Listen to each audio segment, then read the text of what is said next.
Então vamos começar, tá? A gente vai abordar o tema de fístulas urogenitais, tá bom? É lá do Departamento de Especialidade Cirúrgica da Urologia Feminina do Núcleo de Disfunção Miccional, que é o núcleo multidisciplinar.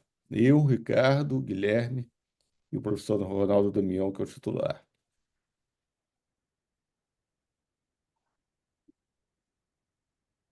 Então, a fístula é tão antiga quanto a existência humana, né? Já no Papyrus Smith, encontrado em 2050, de 2050 antes de Cristo, encontrado no Egito, já falava sobre fístula e incontinência urinária. E existe uma múmia chamada Herenit, que era uma múmia que tinha uma fístula vésico-vaginal. Então, vocês veem como é antigo isso. Antigamente era muito relacionado ao parto, né? A partos laboriosos.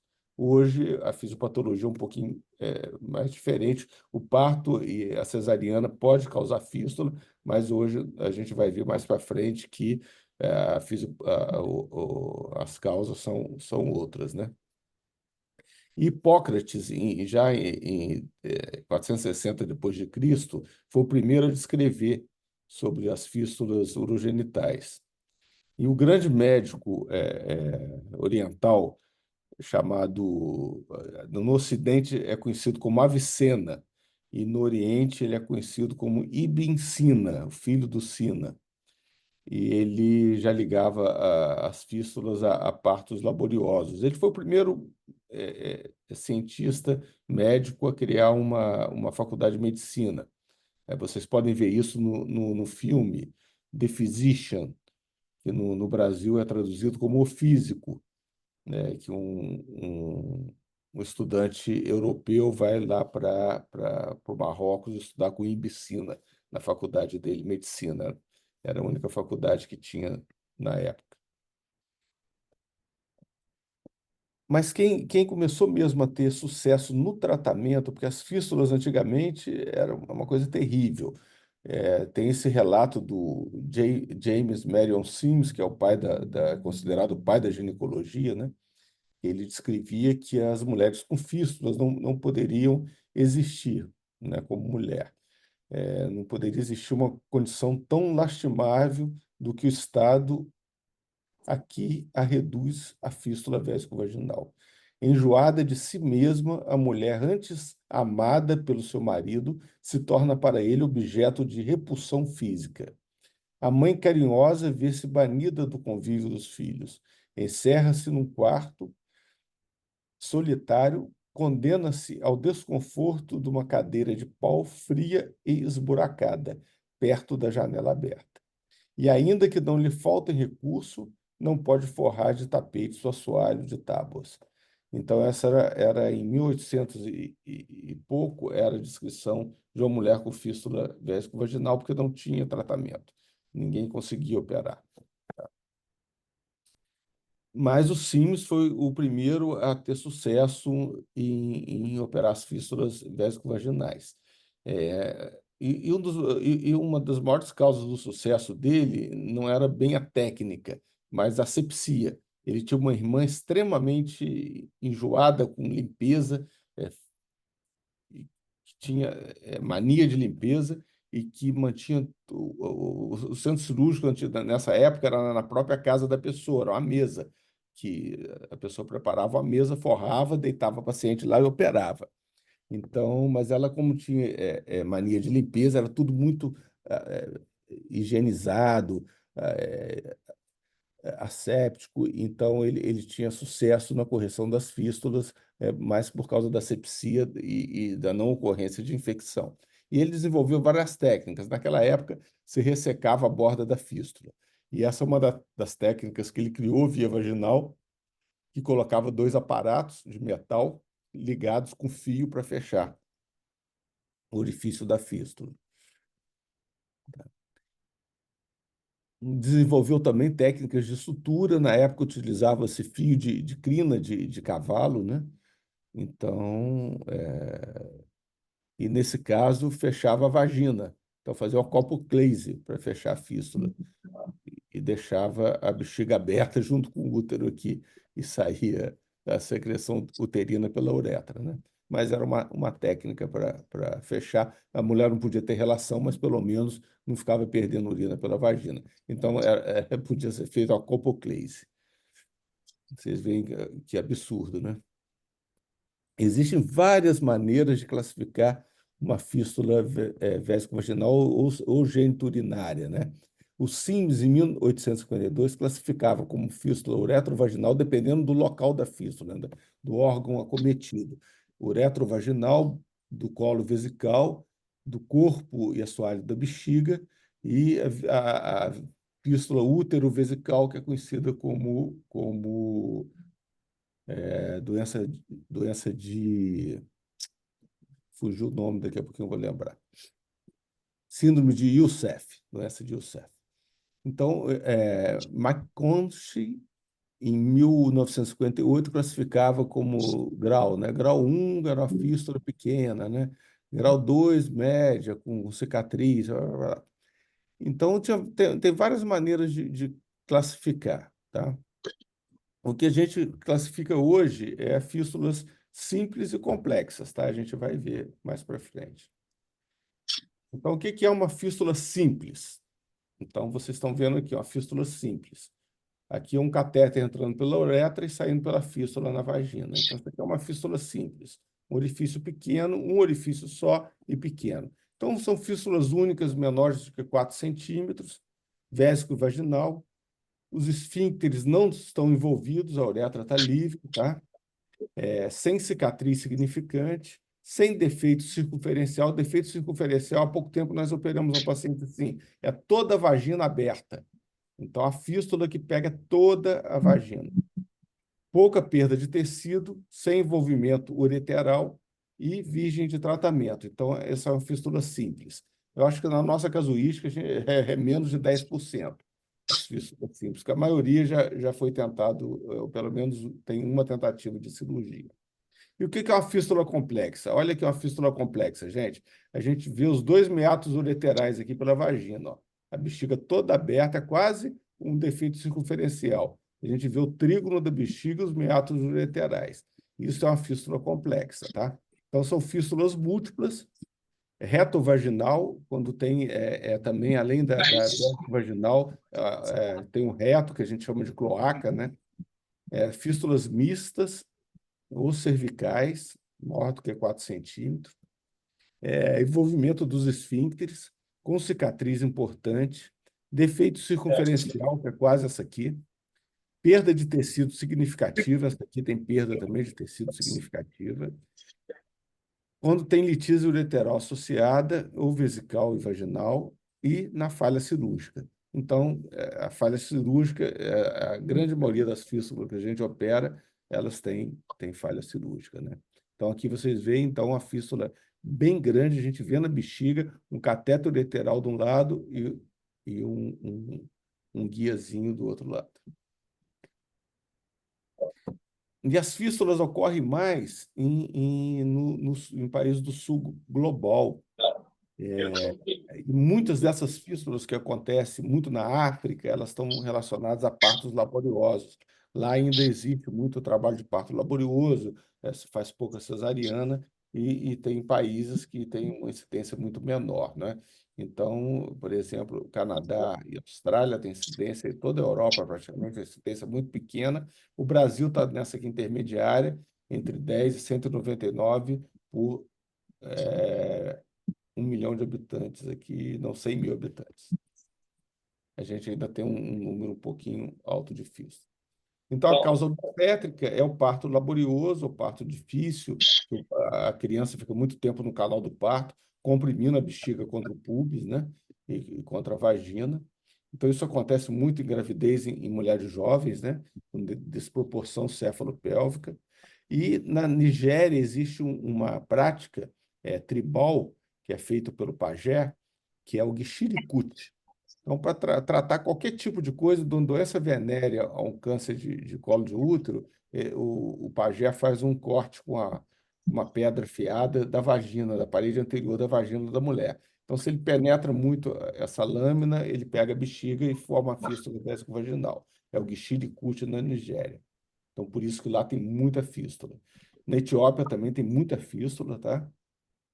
Mas nos países em desenvolvimento, desenvolvidos, o Brasil está entre as 8 maiores economias do mundo. Então, o Brasil segue o padrão europeu e da América do Norte, que é a principal causa, como eu falei que a gente ia comentar isso, são causas de cirurgias ginecológicas, principalmente a esterectomia abdominal e vaginal. Então, são responsáveis pela grande maioria das fístulas vésico-vaginais e também ureterovaginais, tá? As fístulas geniturinárias. Então, a grande maioria, menos a fístula de Youssef, que é a fístula uterina, né? A fístula útero-vesical. Então, essa fístula é mais por cesariana ou parto, tá? Então, em primeiro lugar, causas ginecológicas, cirurgias, né? Em segundo, urológica e cirurgia geral, trauma pélvico, radiação, que é um capítulo à parte, e causas não usuais, tuberculose, corpo estranho, etc. Tá? Então, o importante são as cirurgias ginecológicas e a radiação pélvica, tá? Então, vocês veem aqui esse artigo aqui de 190 casos de fístula. Eu acho que a gente podia fazer um levantamento das nossas. Eu acho que a gente tem mais de 50 casos. Eu acho que valeria a pena a gente fazer um levantamento e ver as causas. Por exemplo, aqui, em 190 casos, 70% era esterectomia abdominal, 10% esterectomia vaginal. Então, vocês veem que 80% é esterectomia. 4% fórceps, esterectomia pós-parto em 3%, aí vem as causas menos frequentes, né? Trauma, radiação, cesariana, esterectomia radical. E isso é interessante, porque quando a esterectomia para tumor radical, tem muito menos formação de fístula. Talvez porque o cirurgião é mais habituado e faz num plano mais que ele consegue detectar melhores estruturas, né? E até perineoplastia pode causar fístula na mão de cirurgiões ineptos, né?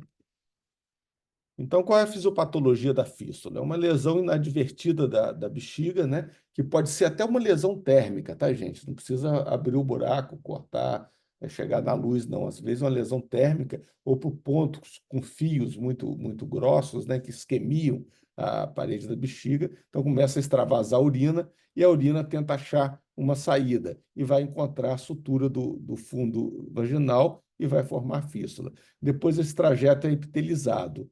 Então, aí formou a fístula, não tem como. Então, necrose vascular da base da bexiga, erosão de sutura entre a bexiga e a vagina. Então, muitas vezes, fechando a vagina, um ponto pega a bexiga e acaba isquemiando e formando a fístula. Lesão da bexiga não identificada, isquemia e necrose causada por radiação. Então, essa é a fisiopatologia, tá?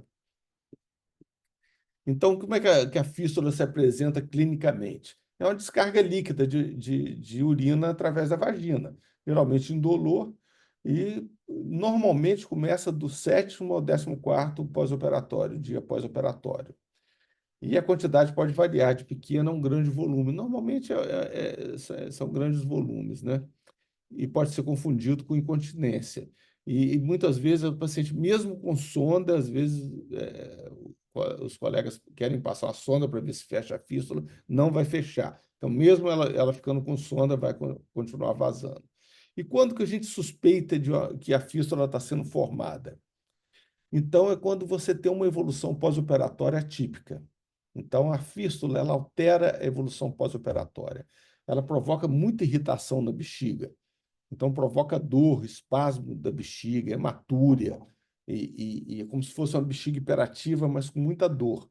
Então, quando começa isso, distensão abdominal, ilho paralítico, febre, hematúria, sintomas irritativos da bexiga, mesmo com catéter uretral e principalmente depois da retirada do catéter vesical, isso chama a atenção que está formando a fístula, tá? Então, a gente tem que ficar de olho nisso. Então, qualquer pós-operatório fora do habitual, principalmente dor pélvica, né? Então, as fístulas pós-radioterapia, e aí é outra fisiopatologia também causada por isquemia, necrose, mas ela pode surgir meses ou anos após o tratamento. Pode surgir 10 anos depois da radioterapia. Muitas vezes acontece até através, a pessoa vai fazer uma biópsia de acompanhamento da cúpula vaginal, faz uma biópsia por dentro da vagina, às vezes tirando um pouquinho de tecido, e aquilo já faz a fístula vésico-vaginal, no caso da pós-radioterapia, tá? E o diagnóstico, como é que a gente faz? Aí tem várias formas de você fazer o diagnóstico. O primeiro é clínico, né? Se for uma fístula vésico-vaginal, provavelmente a paciente não vai urinar. Ela vai perder tudo através da fístula e vai estar sempre molhada e perde de manhã e à noite direto. Se for uma fístula ureterovaginal, ela perde direto também de manhã e à noite, mesmo deitada, mas ela também consegue urinar. Então, o outro ureter enche a bexiga, e como não tem furo na bexiga, a bexiga se enche com a urina do outro lado e acaba a paciente tendo que urinar também. Então, ela, além de perder constantemente, ela também urina. E como é que a gente vai fazer o diagnóstico para confirmar? Esse é o clássico teste do tampão, onde a gente coloca um tampão ou 3 tampões dentro da vagina e enche a bexiga com contraste. E espera um tempo. Se, quando você for retirar os tampões, só o tampão externo, o último tampão que está mais externo, tiver colorido, né, da urina com corante, é sinal que é uma incontinência urinária. Isso pode confundir. Às vezes, a paciente tem uma incontinência urinária constante. E isso pode confundir com a fístula. Então, se ela perdeu, só o tampão externo está molhado e corado, ela tem incontinência urinária grave. Se o tampão é interno, ele está corado, aí é uma fístula vésico-vaginal. Agora, se o tampão interno ele está úmido, molhado, mas não está corado e está molhado de urina, aí é uma fístula uretero-vaginal. Eventualmente, um refluxo vésico-ureteral pode corar o tampão lá do fundo, o primeiro tampão, mas isso é raro.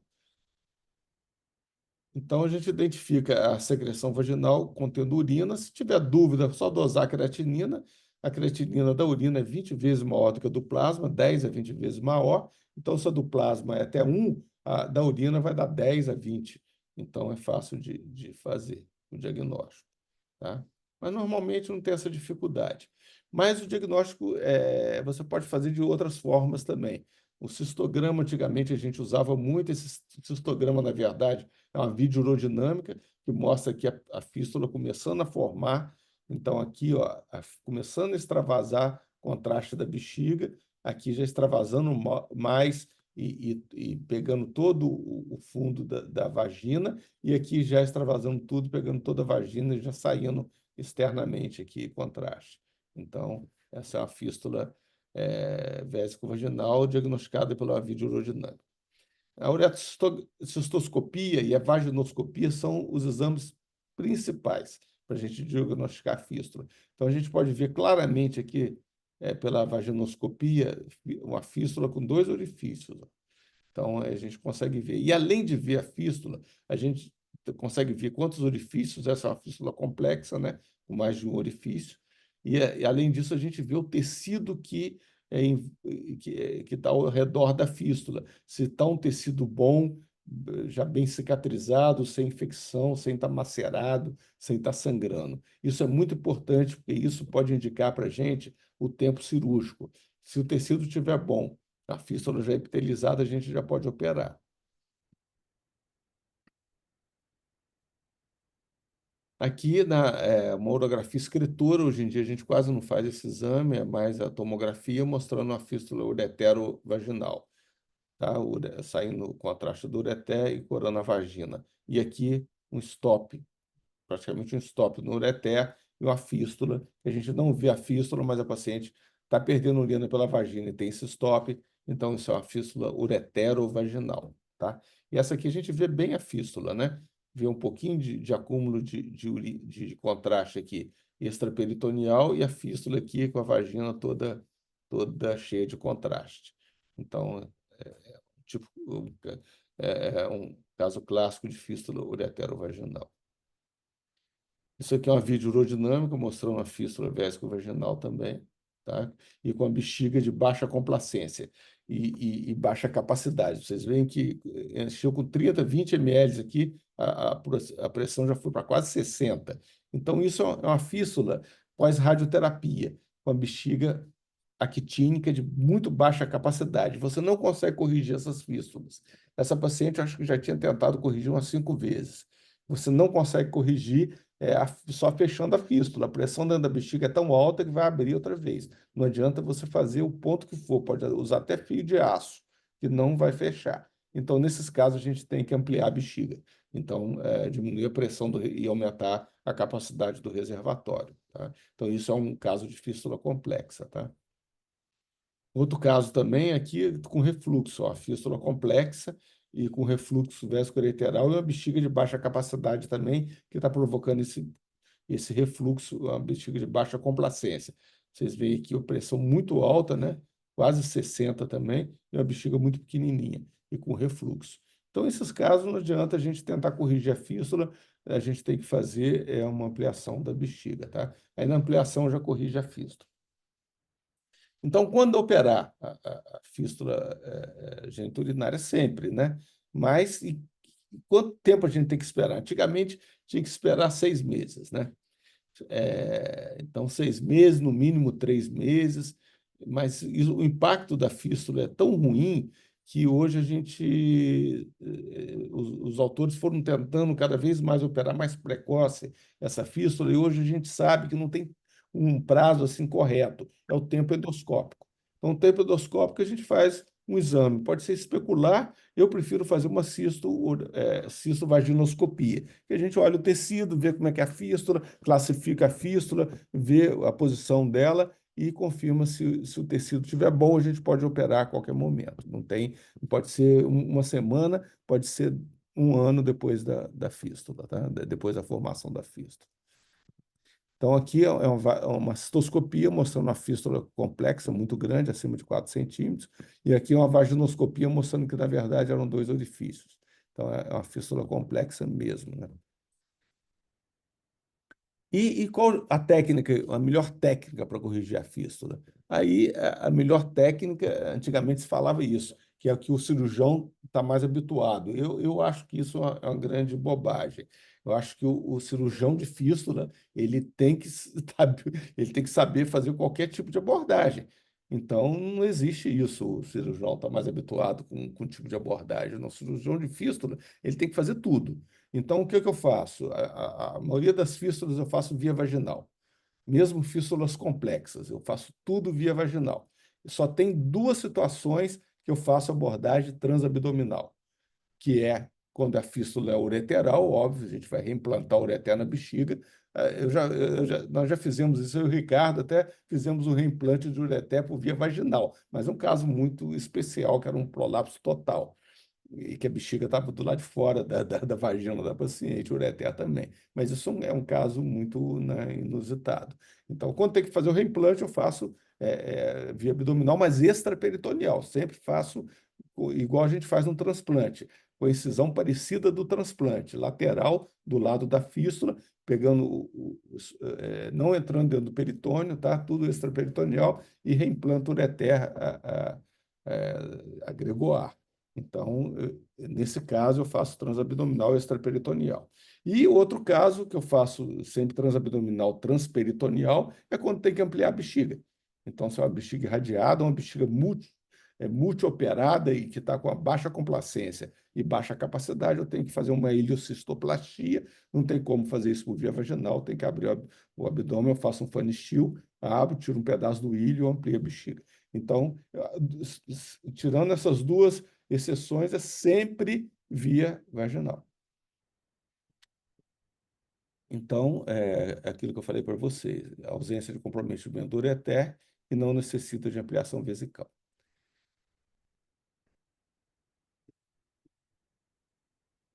Transabdominal, você pode.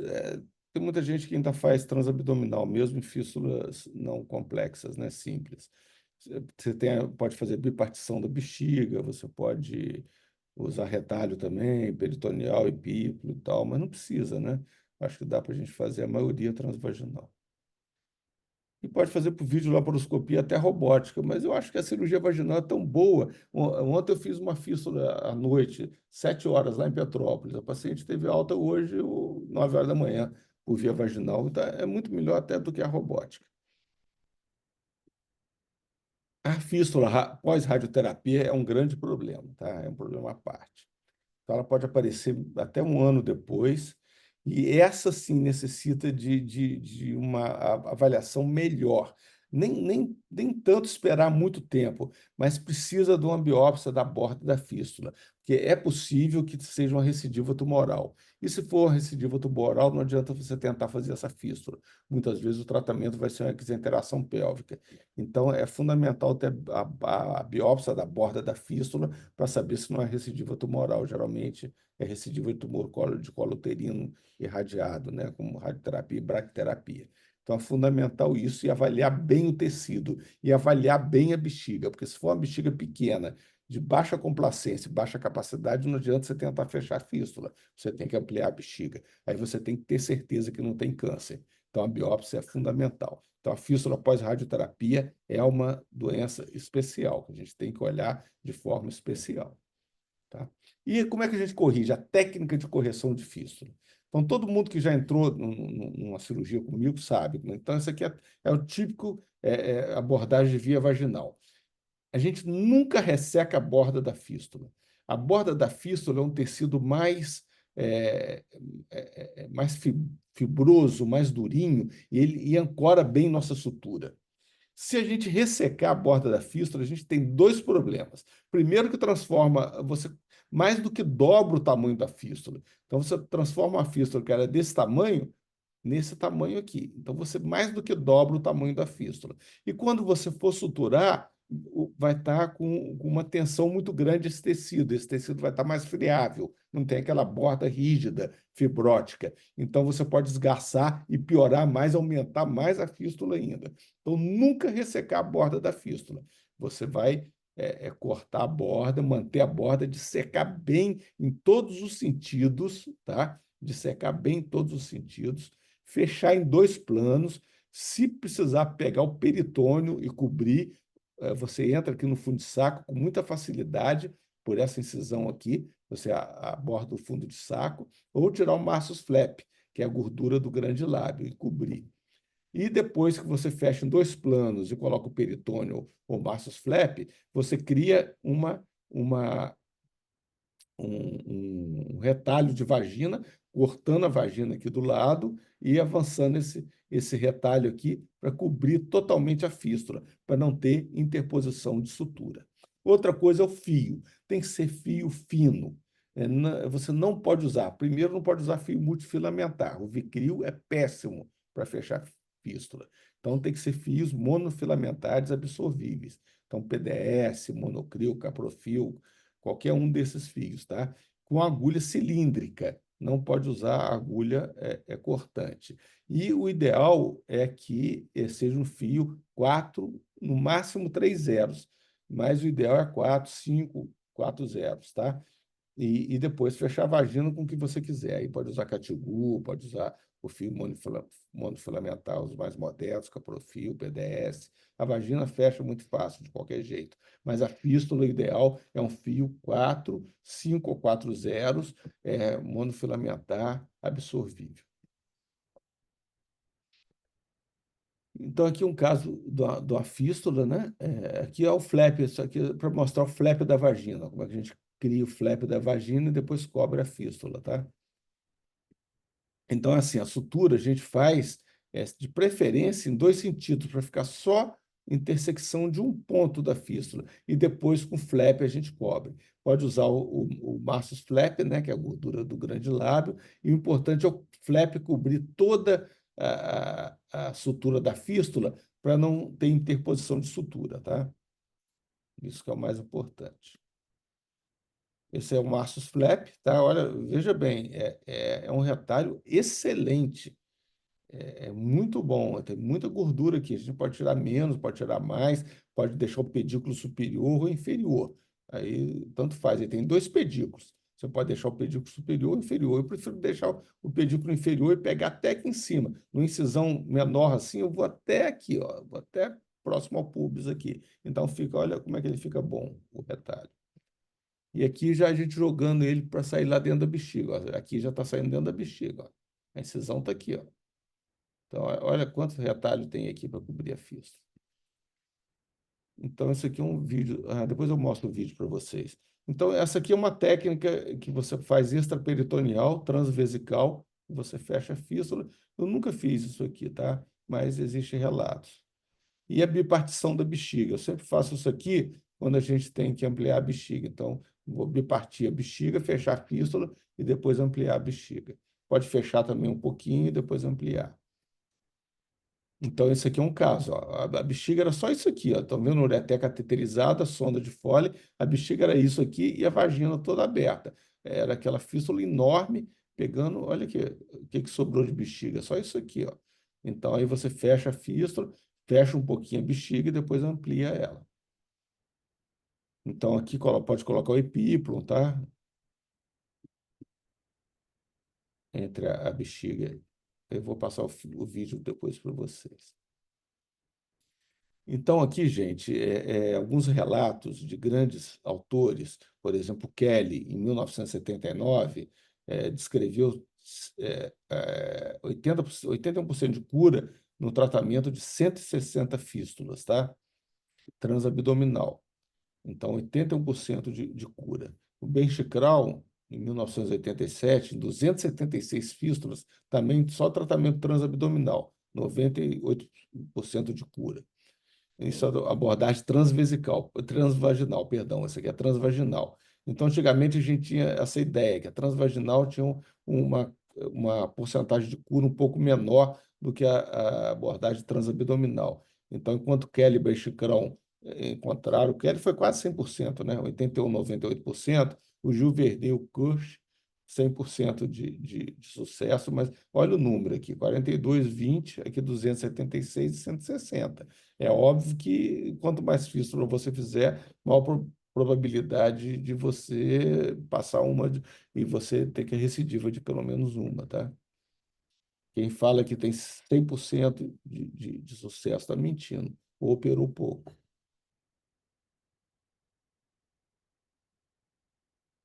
Então, utilização de machos flap, então tem muita coisa para fazer. Isso aqui foi um levantamento que eu fiz em 2009, né? A quantidade de fístula transvaginal, transabdominal. Eu misturei os casos meus de Petrópolis com do Pedro Ernesto, então tinham vários detalhes. Os filmes não vão rodar, depois eu vou passar. Então, aqui é uma fístula enorme. Ó.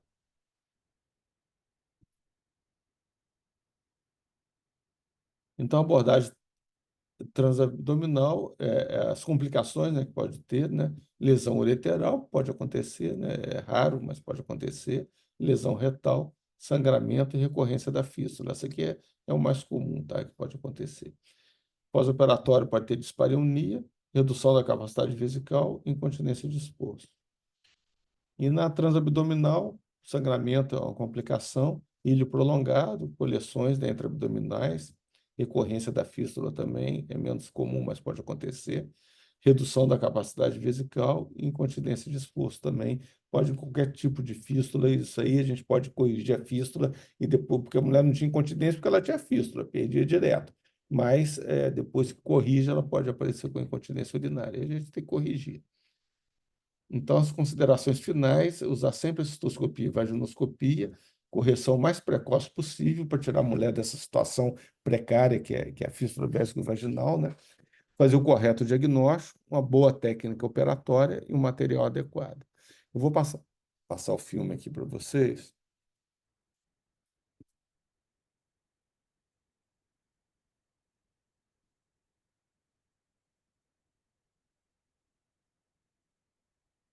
Então, esse aqui, ó,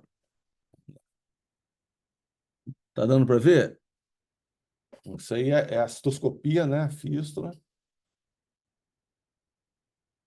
E aqui é a vaginoscopia. Eram dois buraquinhos, ó, aqui embaixo.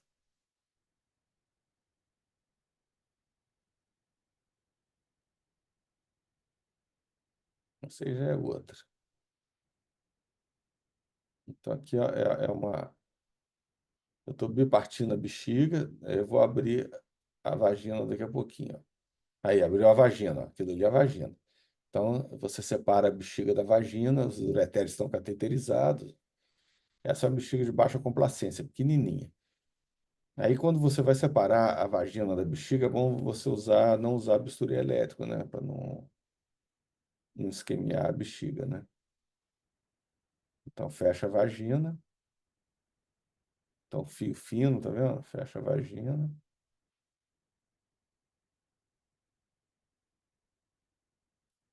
Pronto, fechou a vagina. Agora a gente vai ampliar a bexiga com ilho. Então, faz uma iliocistoplastia. Essa é uma abordagem abdominal, corrigir a fístula e ampliou a bexiga. Pronto. O ilho suturando na bexiga. Então, aí você faz quase que uma anel-bexiga, né? Uma ampliação, uma iliocistoplastia.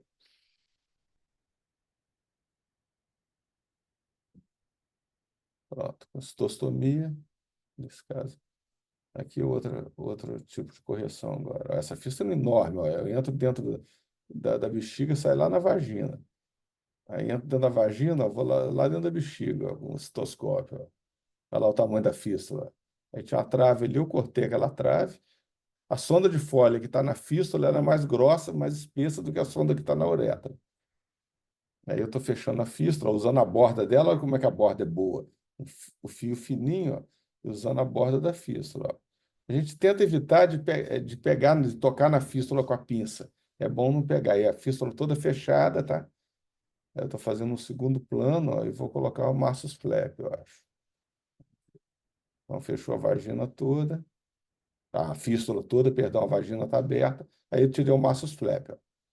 Vou tirar o Marsus flap lá, ó, já colocado em cima da fístula e fecha a vagina. Bem tranquilo. Uma fístula bem grande. Se não me engano, essa fístula aí foi com o residente lá do Pederneisto, tirou a sonda no outro dia e mandou para. Eu colocava tampão, ele tirou a sonda e mandou a paciente para casa com tampão. Ela voltou daí a 15 dias, cheirando podre pela vagina, era o tampão com tudo infectado, né? E ela sem sonda e não recidivou a fístula. Então, se a fístula for bem fechada, você vê que tirou a sonda num dia, no outro dia da fístula, ela não recidivou.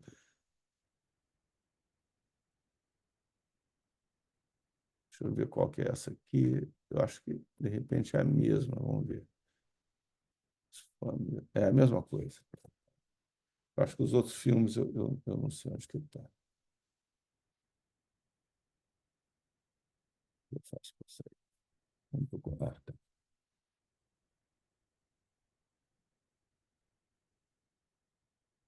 Pronto, gente, eu acho que era isso. Vocês estão me ouvindo ainda? Estou ouvindo sim, professor. Ó, eu não estou conseguindo entrar aqui Tá bom, tudo bem.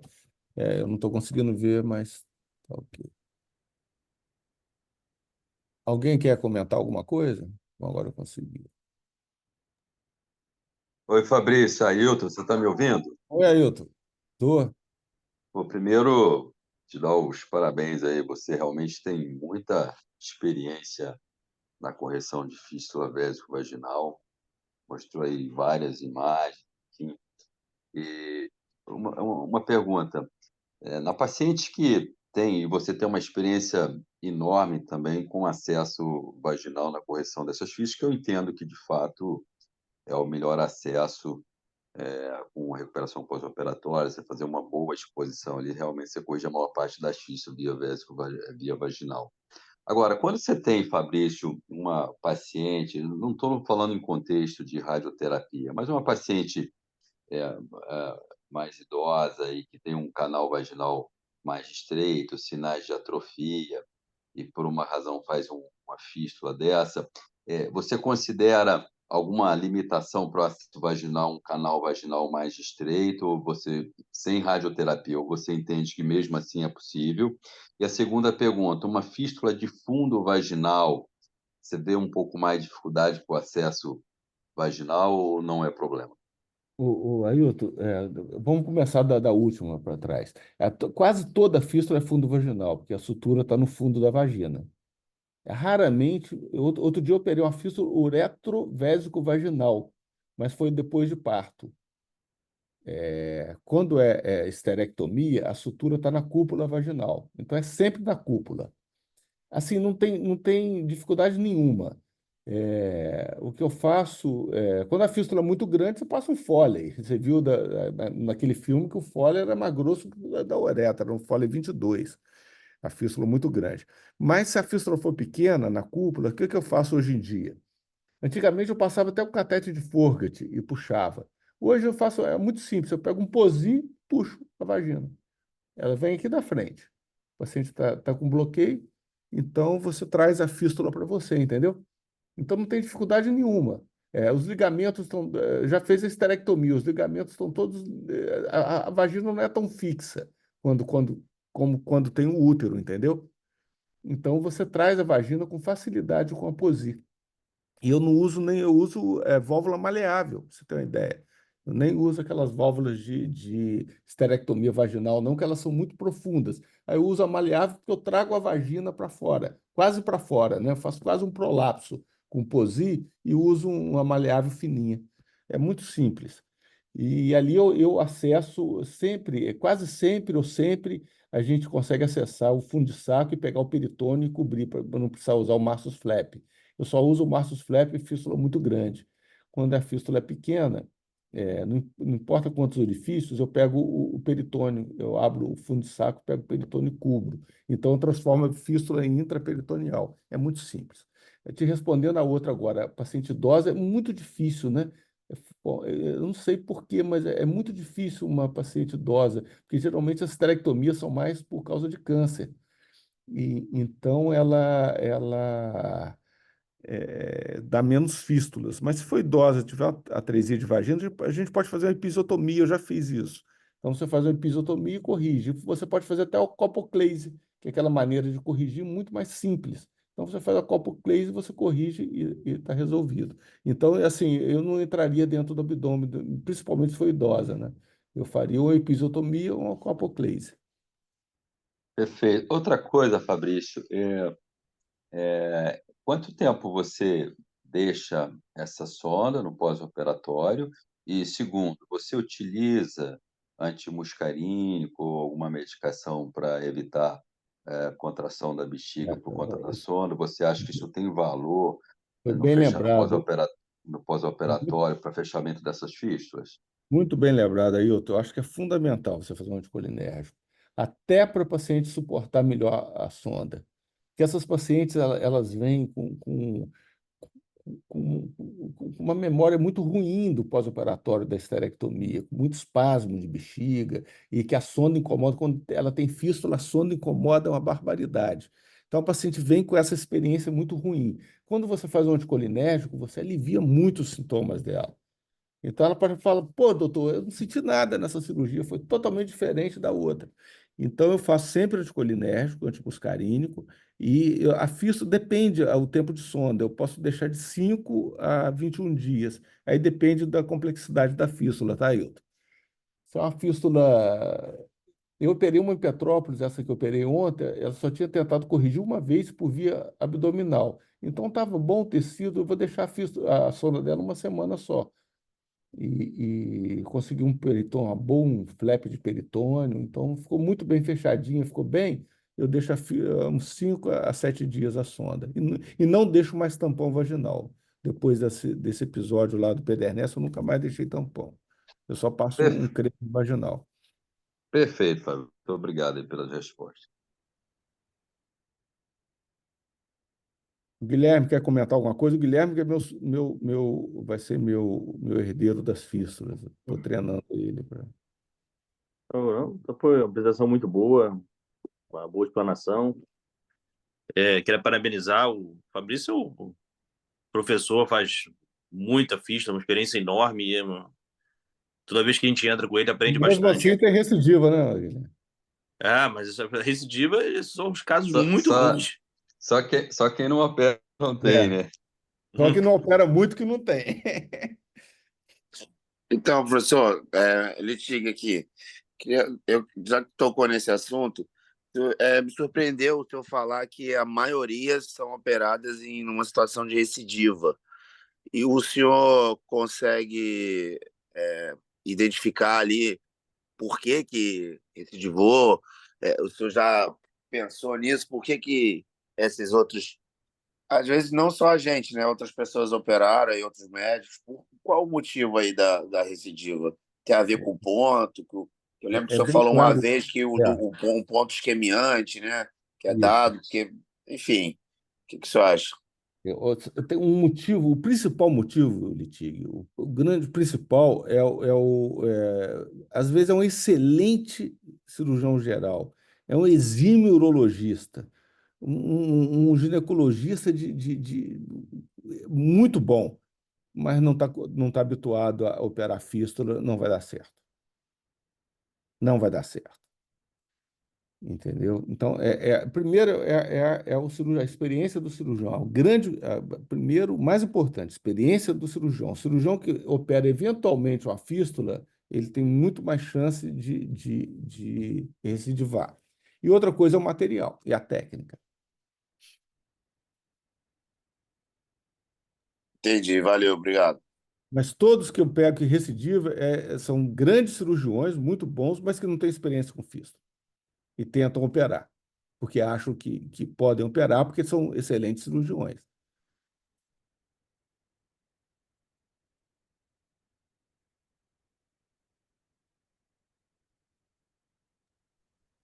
Então, acho que foi, né, professor? Queria agradecer a todo mundo que participou essa hora da noite aqui. Muito obrigado, pessoal. Foi bom. E, Ano que vem já é o Guilherme que vai dar essa aula. opa, e parabéns, professor, pela aula, foi muito boa. Então, tá bom. Gente, muito obrigado. Boa noite para todos. Valeu, pessoal. Boa noite. Boa noite, hein? Valeu, boa noite. Boa noite.